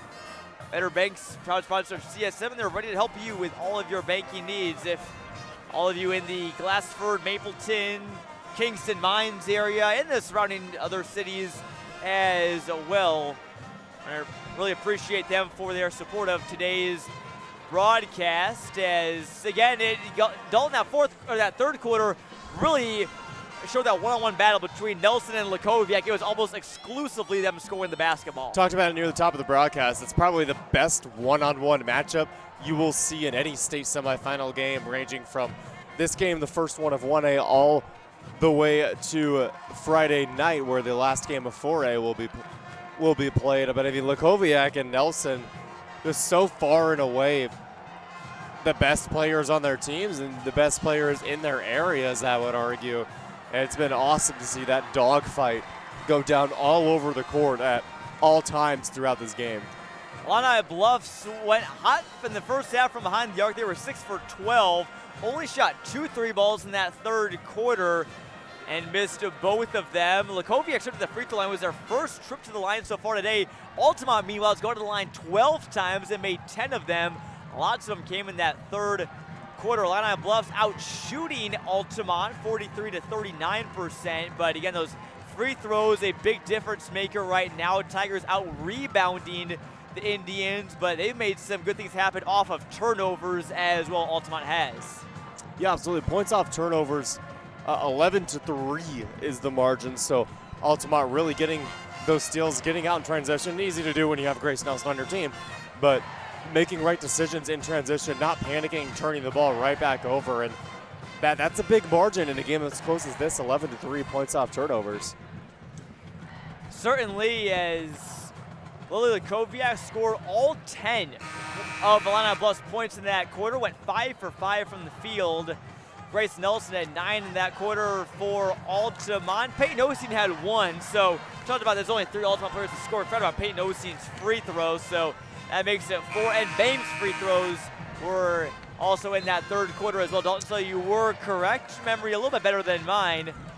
As we're ready to go now for the fourth quarter. Altamont leading by 4. The Tigers have 8 minutes left to try and switch the tide and get to the state title game. Gotta feel though like some of these players, especially players like Eaton and Fortin, softball state champions, they know what it takes in these type of moments. Yeah, they absolutely do, and wouldn't be surprised if they find themselves in the state semifinals come summertime for the softball championship. Great ball on the way from Eaton, who is off the mark, and Nelson brings in the miss. Nelson had it pickpocketed, stolen from behind, but she recovers it. Bounced off of an ankle of a Tiger. Shot on the baseline from Kylie was no good. An offensive board by Altamont. They've got a couple of those. Nelson knifes into the lane. Right-handed layup is good. Just part of the Red Sea there. If you're Illini Bluffs, you got to get someone in front of her. Yeah, every time they send somebody at her, she just goes up over them or around them. Grace Nelson really showing why she's a Gatorade Player of the Year candidate. Boy, she certainly is, as here's Brooke Buchan. Illini Bluffs trails by 6. Nice feed to Fortin on the baseline. Her shot was short. Lakoviak comes out with a rebound. Robertson now over. Here's Chloe Eaton on the baseline. Back over to Robertson. Now Buchan top of the key. Well behind the arc. Now finds Eaton. Left open for 3 but doesn't shoot. They feed Lakoviak in the post. Dribbles around to the baseline. Nice easy pass to Chloe Eaton. That one was easy. Doesn't really get much easier than that. And Lily Lakoviak showing that she can pass too. As there's a blocking foul on Illini Bluffs. That one was called on Buchan. Jim Belleville's can't believe it. Both players ran into each other, then waited a second and looked at the ref for him to blow his whistle and make a call. Illini Bluffs fans obviously not happy with that one at the late stages of this game. So 6.5 minutes to go before one of these teams clinches a trip to the state championship game. Gotta defend Nelson in this final 6.5 minutes if you're Illini Bluffs. On the drive is Peyton Osteen, kicks it back out. Nelson has it, guarded by Lakoviak. Now it's a pass to Claire Bame, driving the baseline. She gets up to score. First field goal from Claire Bame. If Altamont can get a couple other players going in this fourth quarter, it's going to be nearly impossible for Illini Bluffs to stop everybody. 3 ball on the way from Fortin, rims in. Big shot from Annabelle Fortin, her third 3 of the game. Is there ever any doubt? Annabelle Fortin steps out there with confidence. The senior drills that one. It's a big one at that. Action ratcheted up here. 5:48 to go. Drive in by an Indian, and he collided with Lakoviak, and looks like, I believe that was Claire Bame. Yeah, that took the fall. Or looks like she kind of hit her ankle pretty hard there, and she will check out. Won't be shooting free throws. It was on the drive. Substitution in for Illini Bluffs. Brenna Davis coming in for Chloe Eaton. Skyly Klein getting some of her first minutes here for the Indians, number 34. She is in the game for the first time. What a time to get in. The adrenaline's got to be high for her. 3 ball on the way from Libby Reardon is no good, and a foul on the offensive board. That will be, let's wait who it's on, but that is 3 fouls already on Illini Bluffs this quarter with 5:38 to go. A couple big free throws here from Lurkins, sophomore, get her first points in the second half. First one's off the mark. If you're Illini Bluffs, Dalton, you got to really focus on boxing out because Altamont has gotten some offensive boards here in this fourth quarter. Yeah, absolutely. You just cannot afford that. You know, you're down 3 and your season is on the line. You do not want to give a team as good as Altamont extra possessions. Second free throw is good there from Lurkins. Lurkins, a 64% free throw shooter, makes the second. 2-possession game. 5:33 to go. Illini Bluffs with the basketball going left to right. They're right in front of us right now. Both student sections bringing the energy. Illini Bluffs nearly turns it over, but Fortin grabs it before it goes back across the timeline. She's got it, drives real right, then left. Kick out, open. Robertson, 3 in the corner. Too strong. Who's got the boards? Lakoviak must lead her way, but it's blocked by Bame. What a swat. She sent that one down to Leroy. That was Grace Nelson coming out of nowhere on the block. She came flying in from the free throw line. Knew Lakoviak was going up with it and just swatted that one into a different dimension. It'll stay Illini Bluffs basketball. But wow, what a block from Nelson. You look at the replay board here. It was Nelson. I saw the 3. I thought it was Claire Bame, number 13, but it was Nelson, number 23. Reach-in foul on Altamont, their first of the fourth quarter, and that rebound for Lakoviak was just massive, Dalton. You know, this is a game now where every possession is so valued, and you got an extra one because of Lakoviak's just grit and hustle. Obviously, her fact that she's 5'10" and one of the tallest players on the floor helps. Huge. She was battling between a sea of 3 black Ball jerseys. from Fortin is short. She's had the hot hand. Rebound corralled by the Indians. Nelson feeds a wide open Peyton Osee. Now back out to Klein. Guarded tightly by Lakoviak. Back out. Now here's Nelson with it. Brenna Davis draws her assignment. Lakoviak ready on the help side. Guarding Klein right now as we speak. Gives it over to Klein in the corner. 4:40 to go, and nearly turned it over, and they did turn it over. Klein couldn't find Nelson. Here comes Lakoviak in transition. Driving in to the right side. Tough layup is no good. Robertson there with the offensive rebound. Fortin's mid-range shot rims in. Shooter's touch off the front iron. Huge offensive rebound from Illini Bluffs. Right place, right time to draw them within 2, just under 4.5 minutes to go here in the fourth quarter. It's crunch time, John. Tensions are rising. Oh my word, the largest lead by either team in this game has been 6 points. It's been neck and neck the entire way. Skyly Klein, who just came into the game for Altamont, tried to feed to a cutting Grace Nelson, who would have almost had a wide open hoop, but the ball was deflected, I believe, by Brenna Davis, who then fed Lakoviak. She sped up the floor, a tough underhand layup, but Marissa Robertson was right there and then fed out to Fortin for the deep 2. Obviously, deep 2 is not your highest percentage shot. I'm sure people holding their breath when that shot went up, Dalton, but Fortin has really shot the ball very well today. She is on the game. Fortin 4 for 13, although, again, a lot of her looks have been good ones, and she's knocked down some big ones for IAB to get in double figures. She has all season long. That's why Jim Belleville has her out on the court right now. She'll knock down a shot that will send you to the state championship. Lakoviak and Fortin have played the full game. Wide open layup. They left it open in the post, and that was Bree Grunlow who blew the layup. IB corrals the board, and the entire take the lead. That was easy points, a Christmas gift for Altamont. They couldn't convert. Here's Fortin with it, kicking over. Robertson in the corner, guarded by Grace Nelson. And nearly taken away. It is taken away by Claire Bame. Nelson in the wide open court. Speeds in, left-handed layup is good. Grace Nelson just accelerating. Usain Bolt-esque, just taking off, getting out ahead of the defense. Easy layup. Love to see it for Altamont. They've got a 2-possession lead. Now 3.5 to go. Nelson's got her average on the year, 29. 3 ball is off the mark. There from Buchan. Ball goes out of bounds and back to Altamont. Boy, the energy in this gym, Dalton. I mean, I can't imagine what's going through these players' minds right now. It's been great all game long, all day long, really, but it has really picked up as both these teams locked there neck and neck. Altamont just with a slight 4-point advantage. Berth in the state championship game Saturday morning against Oakville or Peru St. Bede. That game to be played after this one is on the line. In case you're just tuning in, it's been a dogfight so far today. Lily Luskowiak with 20 for Illini Bluffs. Grace Nelson, 29 for Altamont. Two of the best star players in the state going at it. Big difference, though, Dalton continues to be those free throws where Altamont has gotten to the line 14 times and made 11 of them. And Illini Bluffs only got to the line once, and they didn't make their lone free throws. So, free throws certainly could be your friend on the stretch for the Tigers, but again, you have to make them. As we learned, especially in the game last night that we broadcasted. Yeah, you have to earn it.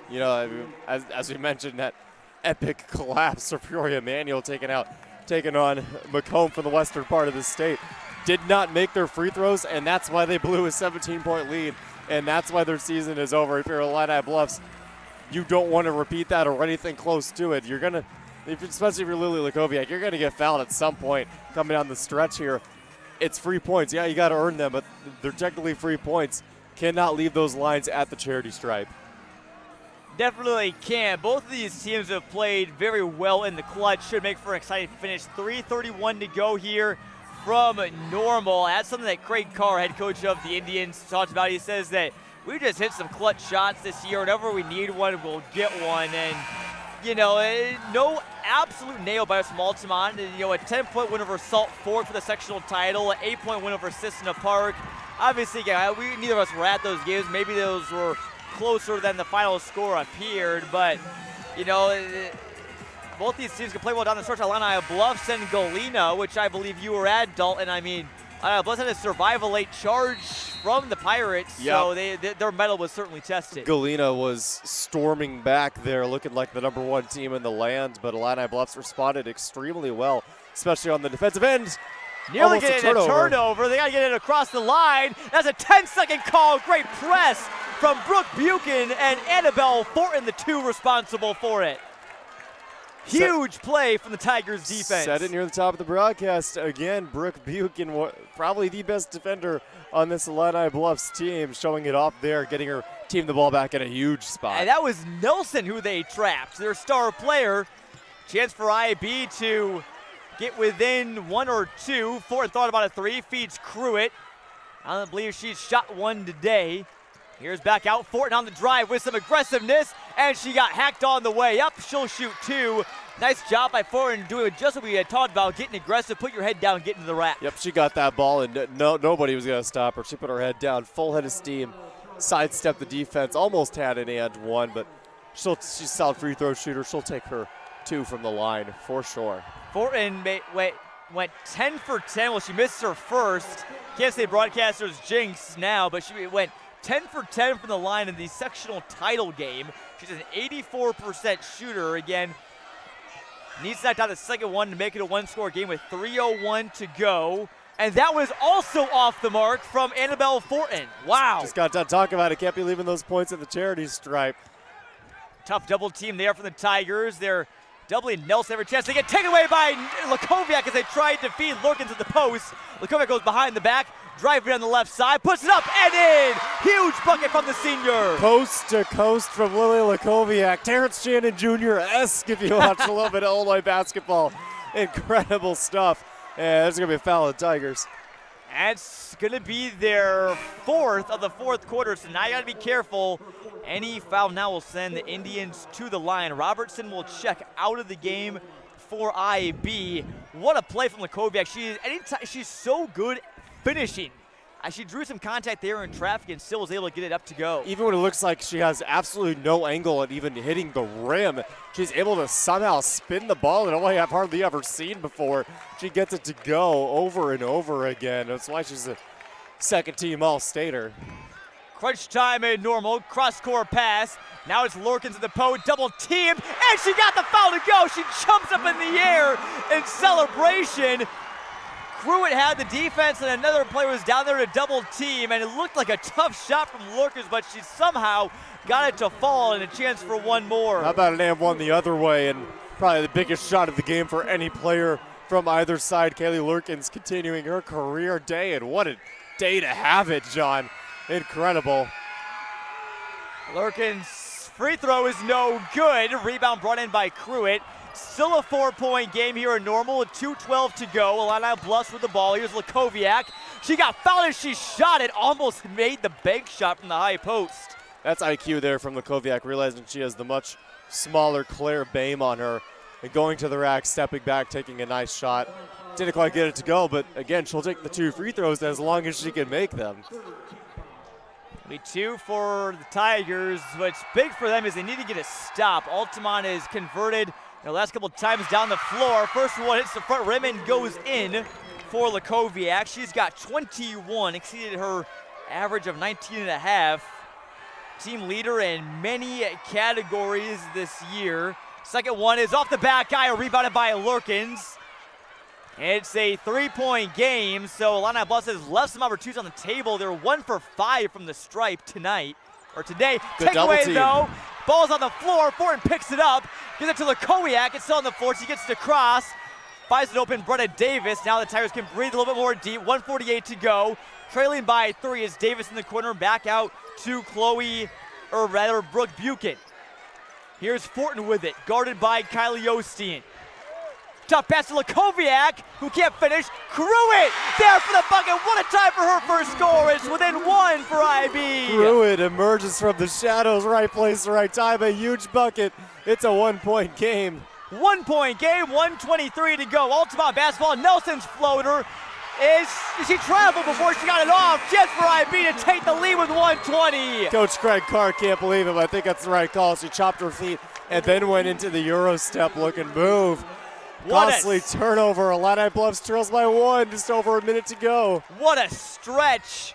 That bucket from Pruitt, it felt like Lakoviak was going to make that layup, but Pruitt was there for her first score.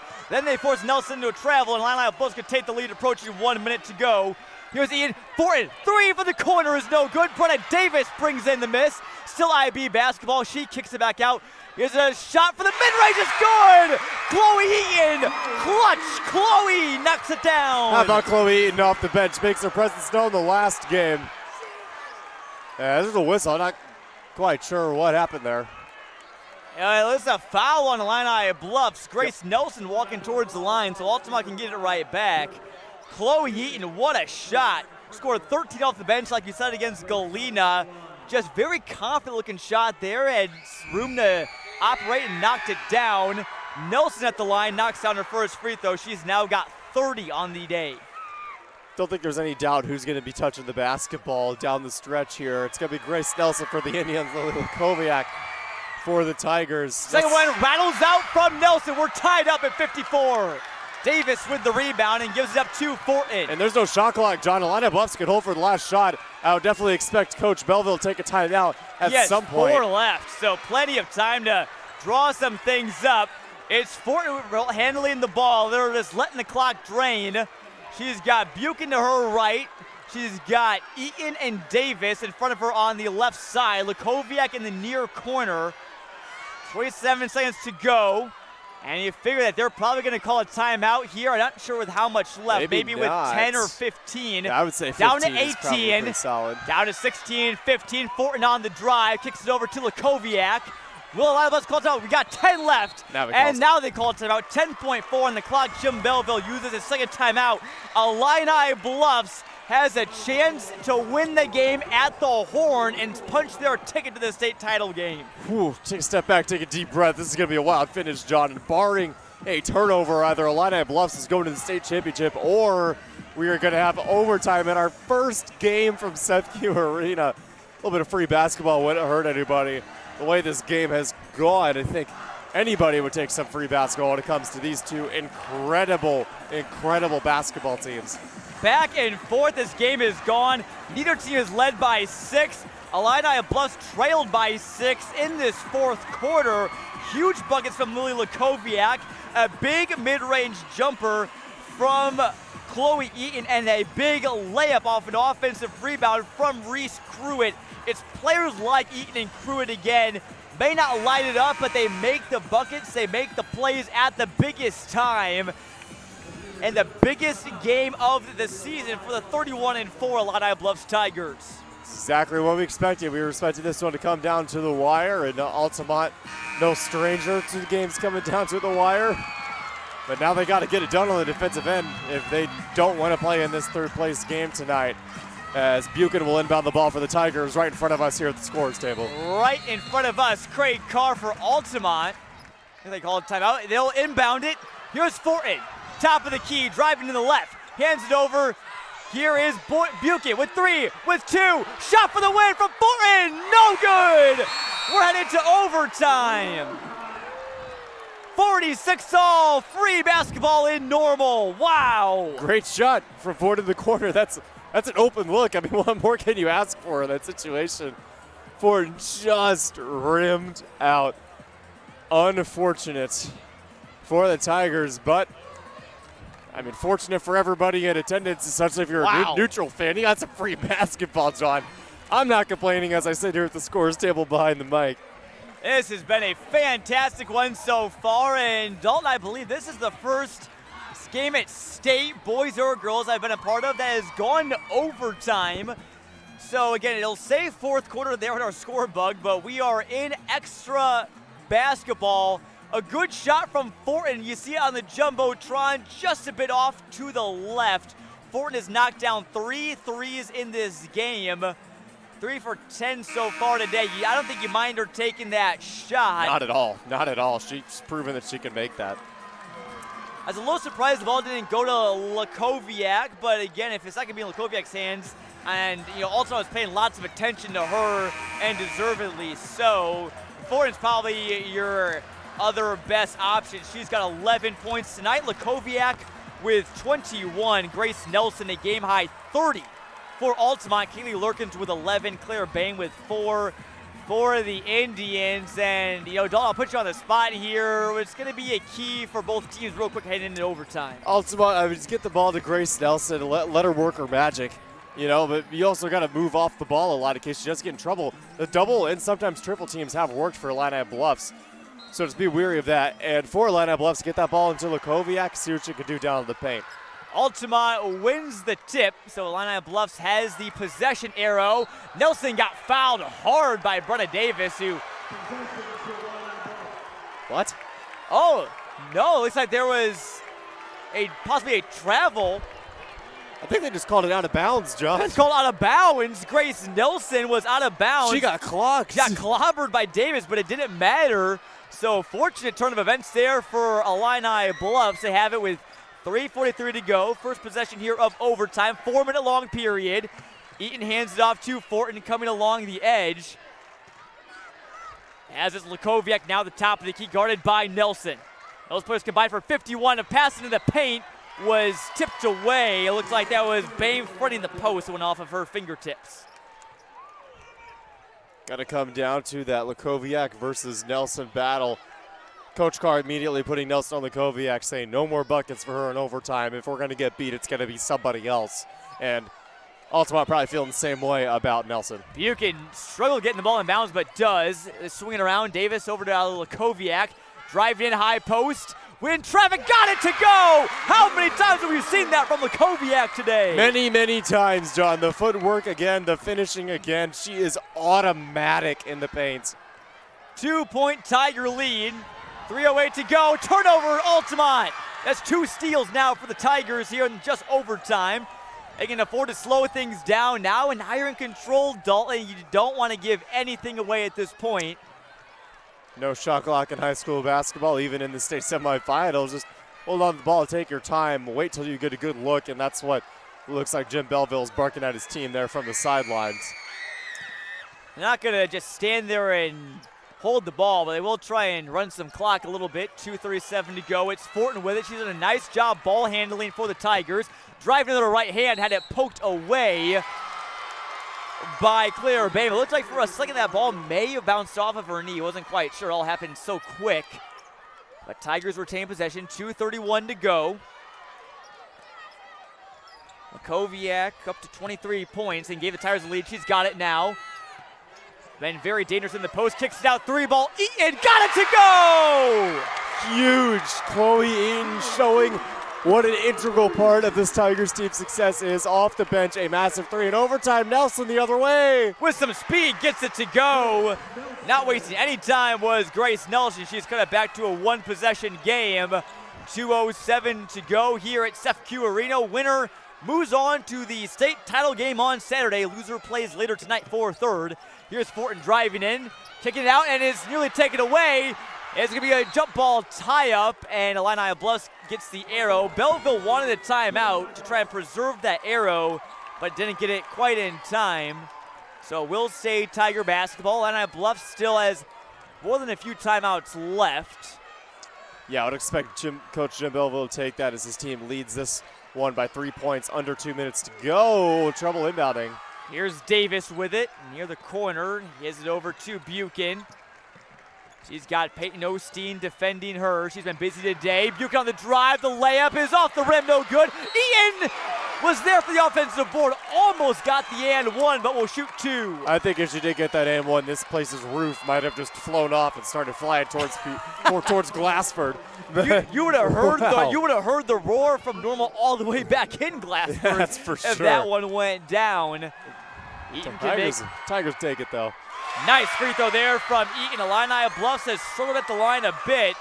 As a team, Dalton, they're not the best free throw shooting team. They shoot 62%. Outside of Lakoviak, they shoot 55%, but Eaton goes 2 for 2 at the line. She's got 9 points, and 5 of them have come, I should say 7 of them going back to that floater in the fourth quarter have come at a huge moment in time. 5-point lead with 99 seconds left here. Yeah, when you're as clutch as Chloe Eaton is, it just doesn't matter. If you only average 5.7 points, it doesn't matter that you don't start. You are consistently coming off the bench and showing your team and showing Coach Jim Belleville that you can score and make plays when it matters most. That's why she finds herself on the court here in overtime of a state semifinal game and making a huge positive impact on her Tiger squad. And is it really a surprise to see that a player like Eaton, who again has been on the state stage, not here in Normal, but on the softball diamond at Louisville Slugger Field in Peoria for those state games, won a state championship her freshman year, got second last year. Is it any surprise that she is the one to just be the clutch player alongside Lily Lakoviak for Illini Bluffs? I'm not surprised at all. I mean, Chloe Eaton is not just a softball player, she's a softball standout, a very, very integral part of the continued success of the Illini Bluffs softball program. She hit 306 last year as a freshman. That's pretty good. That's about double what I ever hit in high school. So very, very that would have been triple of what I would have hit. Take the Mendoza line, cut it in half, and that's probably what I would. I was more of a basketball player and a golfer. Lots of multi-sport athletes as well on Illini Bluffs. Altamont basketball, Nelson dials up a deep three, and an air ball. And rebounded by Bretta Davis. Tigers in control, now leading by 2 possessions. Under a minute and a half to play. Altamont's in trouble now, John. I think you can officially say that now. They got to try to force turnover, as Nelson did try to force to just punch out of the hands of Lakoviak. Eaton will back things up and slow things down. Altamont would send IB into the bonus at the next foul. They may have to start playing the foul game, and if we do get one, it's Peyton Osteen who fouls Brooke Buchan. Not a bad foul there. Buchan's a decent free throw shooter, but she hasn't been there yet today. Right. Buchan's scoring is just not really her game, but it doesn't matter because she is so phenomenal in, let's see, every other aspect of the game. But 2 big free throws for here that could really put the Lady Indians in trouble. Buchan, her free throw routine involves dribbling the ball very, very close to the ground. Her first free throw, as you can hear the roar from the student section, the fans behind us, is good. 6-point lead for the Tigers with 1:09 to go. Altamont, I think we're probably going to see a quick shot from Grace Nelson, although the last one was kind of rushed. Buchan's second free throw, nice rotation, and it's good. 2 huge free throws. That's what you got to be looking for Altamont. Don't rush a shot, but definitely get it to Nelson. Do really anything you can to get her any open space because she'll take advantage of it. And Illini Bluffs is not going to foul and give up an and one. Nelson driving into the lane. Another air ball floater rebounded by the Tigers. They might be able to smell State, but Nelson poked it away. It will stay with IB. A good look from Nelson. I think she was trying to draw some contact, but the shooting's it's been hot for her, but it's dried up a bit here in overtime. Yeah, can't really blame her at all for taking that shot. That's one that she'll usually make. And if you're Altamont, it's hacking time. Start fouling, otherwise you're just going to watch your season end when the clock strikes 0, which might be the case anyway, the way Illini Bluffs playing in the way the student section behind us is acting. And neither team's season would be over after this one. Both teams are guaranteed to play another one, whether it's tonight in the third place game, which no one wants to talk about. No one really wants to play in that game that much, to be frankly honest. I mean, let's be real with ourselves. But obviously, if you're waiting it to come back Saturday, you get a day off. Obviously, the new IHSA State format, instead of just being a Friday, Saturday, it's Thursday, Friday, and Saturday. A little bit of a new timing, deals. Obviously, 9:30 a.m. tip-off. But really credit to both teams. They're coming out playing a high-level game again for, I'm sure these players woke up at probably 5, 6 in the morning at the absolute latest. Yeah, they performed well. You wouldn't be able to tell that. I mean, if you watch this, you would think that this game is being played on a Saturday night, not a Thursday morning. It'll be Lakoviak to inbound. They find Fort wide open. She's fouled from behind by Bam. I believe Illini Bluffs fans were chanting Chloe behind us. She has been one of many heroes for IB. Just a sophomore as well. I mean, one of the only sophomores. One of the only sophomores. I mean, just what a horror she's going to be for every other team in the Inter-County Conference come next year or the year after that. Great year for the Inter-County Conference in girls basketball, as Fortin's first free throw is good. IB can taste it. Our second one is no good, but it's an 8-point lead with a minute to go. Illini Bluffs took down some big opponents like Peoria Heights, who had a fantastic season. Brimfield and Elmwood were also stellar. Nelson's shot from deep 2 is no good. She's missed her last 3, and Illini Bluffs gets the board. All they have to do now is make their free throws, and they'll be going to state on Saturday morning. Yep, make your free throws and don't give up back-to-back three-pointers, and your name will hopefully be called when they're handing out that first place trophy Saturday afternoon. Free throws coming from Eaton. There's one. She's up to double figures now with 10. Make that 2 straight games in double figures for her. Again, 13 off the bench against Galena, 10 off the bench today. Will it be 11? It will. 10-point lead for Illini Bluffs. There's just 42 seconds to go. Altamont needs a prayer, and they need one answered quickly. Nelson gives it up. Nelson guarded tightly. She drives into the paint. Shot off the backboard, no good. Nelson can't make anything in overtime. And then we'll get another foul this time. Lakoviak will have a chance to add to the Tigers' total. Keep making your free throws. 26.9 seconds remain. You are up by 10. There is no reason you should lose this, barring just an epic collapse. And credit to Illini Bluffs for making their free throws down the stretch. If they didn't make any of them, this would still be a close game, but they've gone 7 for 8 here in overtime. First one's good from Lakoviak. Today, from the line, Lakoviak is 2 for 4. IB, after missing 4 of their first 5, have made their last 8. Make it their last 9. Lakoviak knocks it down. That's just playing when it matters most, John. That's why they're going to be playing for a state final on Saturday morning. Just showing up when it matters most. Long 3 from Nelson. Air ball again. That should be about the nail in the coffin for Altamont. The celebration will be on west of Peoria as well as down here in Normal. They're jumping up and down. Brooke Buchan could hardly contain her excitement. She looks like a little kid just skipping back into the huddle, jumping up and down, high-fiving, clapping. This has got to feel amazing for the Illini Bluffs Tigers, who knew at the start of the year they could really do something special, and it's great to see dreams and realities fulfilled. Can't even imagine how much this means to the Illini Bluffs program, to the city of Glassford, to Coach Jim Belleville, and of course the young ladies on the team. As Let's Go IB chants are breaking out behind us, might break the sound barrier. But yeah, this absolutely means a lot. It means a lot to the seniors. I mean, going out at worst with a second place finish in state. And they should be smiling. They should be hugging, and they should be high-fiving. I'm looking at their huddle, and I guarantee there's probably not that much strategy being talked about. Leading by 12 with 17 to go. Lots of smiles and laughter. Jim Belleville's got a big grin on his face right now. What a day this will be for Illini Bluffs.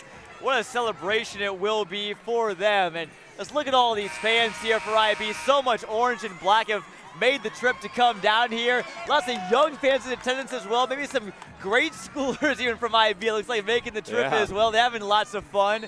And they're going to be very happy here in about 17 seconds as Yuki will bring it up the court. And it looks like Altamont will just call off the dogs. Illini Bluffs will bask in the glory of the fact it will play for its first ever state championship in girls basketball. Time runs out, and IB is headed to Saturday.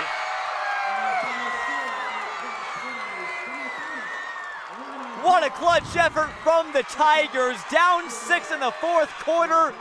They come back and win it by 12 with a huge effort with everybody chipping in crunch time and overtime. That right there, John, that is momentum carrying into Saturday. That is momentum. Finishing that game, you were down 7 going in the fourth quarter. Grace Nelson and the Altamont Lady Indians looked absolutely unstoppable, but you step up and you stop them. You end up getting this game into overtime, and not only that, winning this game in overtime by 12. I'd love to know what run that the Tigers went on to end the game, like maybe for the fourth quarter onward, but we will incredible. We will look at that here in a second. Lily Luxkowiak leads the Tigers with 25, but she was far from the only hero. Annabelle Fortin knocking down huge threes with 12. Chloe Eaton had 11, 9 in crunch time. Reese Cruitt had a huge bucket. Brooke Buchan knocked down some free throws. Marissa Robertson a part of everything, as well as we get a look at how things went down. Altamont led 40-34 with 6:13 to go in the fourth quarter. Illini Bluffs ended the game on a 26-8 run. Wow, that is next level stuff from the Tigers. 28-6, my goodness. IB will play for a state title at 11 a.m. on Saturday against either Peru, St. Pete, or Oakville. But what a fantastic effort here from these Tigers who just believed. They did what's inscribed on the back of Jim Belleville's shoes. They believed and won this game, and they're moving on to Saturday. Luxkowiak foul total was 27, by the way, not 25. Grace Nelson for Altamont left it all out there, did all she could, but ultimately just didn't have enough gas in the tank, but still 32 points from the senior and the ISU commit. That makes it 3 straight playoff games rather, for Grace Nelson with over 30 points, and 30 is her average, 29.9 to be exact. I mean, nothing to hang your head about really for Altamont. Yeah, you thought this was the year. Yeah, you thought that you were state championship bound, but what a game overall from the Indians. Not much to hang your head about as Illini Bluffs heads towards the student section, gives some high fives, some hugs, some smiles to their student section as they head towards the locker room victorious. They certainly will. Look at, they are all on their feet and cheering. A couple Illini Bluffs staff members give fist pumps to the crowd, and Illini Bluffs wins at 60-48 in overtime over the Altamont Indians. Final box score, Luxkowiak with 27 and a double-double for her at 11 rebounds as well. Just finished so well at the paint today. Dalton 11 for 19 from the field, 2 for 2 from 3. Annabelle Fort with 12, Chloe Eaton with 11. Brooke Buchan with 5 for Illini Bluffs. Marissa Robertson with 3. Reese Cruitt with 2. Brenna Davis, Addie Clark didn't score but played some good minutes for the Tigers. Outside of Nelson for Altamont, it was Kaylee Lurkins with 11, Claire Bain with 4, and Peyton Osteen with 1. That was, I think, a big difference maker, Dalton, was that Illini Bluffs found big buckets and efforts from their role players. Altamont, give credit to Gracie Nelson, a fantastic player. They didn't get much else from their other supporting players down the stretch. Yeah, absolutely. I mean, just look at the box score that you just read out. When you're Illini Bluffs and you can get massive points and numbers from your superstar Lily Luxkowiak, but then you can also get double-digit scoring from Chloe Eaton off the bench and Annabelle Fortin, who can shoot the lights out. I don't know how you beat this Illini Bluffs team, even if you have Grace Nelson on your team, like the Altamont Lady Indians did. And Altamont, I mean, they tried. Lurkins had a fantastic game, something to build on for her going into next season. and just a couple of players chipped in with a couple points. But that is ultimately what it came down to, getting contributions from the girls who aren't your superstars, as Lukoviak and Grace Nelson. I mean, I guess they canceled each other out in a way. That might be pushing a little bit, but if you could say that, maybe canceling each other out, and Illini Bluffs came out on top. Yeah, it's a little bit of how it went. The battle between the two stars was everything we could have asked for. That game was all we could have asked for. The final score and the deficit doesn't tell the full story. It's much closer to that the whole way, but IB puts it away late, and they will play on Saturday. One more time, I want to thank our great sponsor for this game, Better Banks of Glassford, for helping make today's broadcast live audio coverage from IHSA State Semifinals possible, as well as all of our fantastic crew. Brock Engel is on the sidelines taking some fantastic photos. I know Brock took some great photos from their Super Sectional game on Monday, and Tigers fans will have more coming your way later today on your social media feeds. Give us a follow, Clutch Sports Media, on Facebook and Instagram, Clutch Sports IL on Twitter as well. We won't be done today, though. At 2 p.m., stay tuned. Peoria Notre Dame will take on Wilmette Regina Dominican and try and make it 2 for 2 in Peoria teams advancing to the state title game. Stay with us for live audio coverage. But for now, that's it from CEFCU Arena. For all of our great staff, Michael Savoy, Brock Engel, Joey Wright as well, and my fantastic broadcast partner, Dalton Carmine, I'm Jonathan Michael saying so long and have a good rest of your day from Normal. We hope you join us later on for P&D and Dominican. But right now, Illini Bluffs is moving on to state on Saturday, 60-48 over Altamont.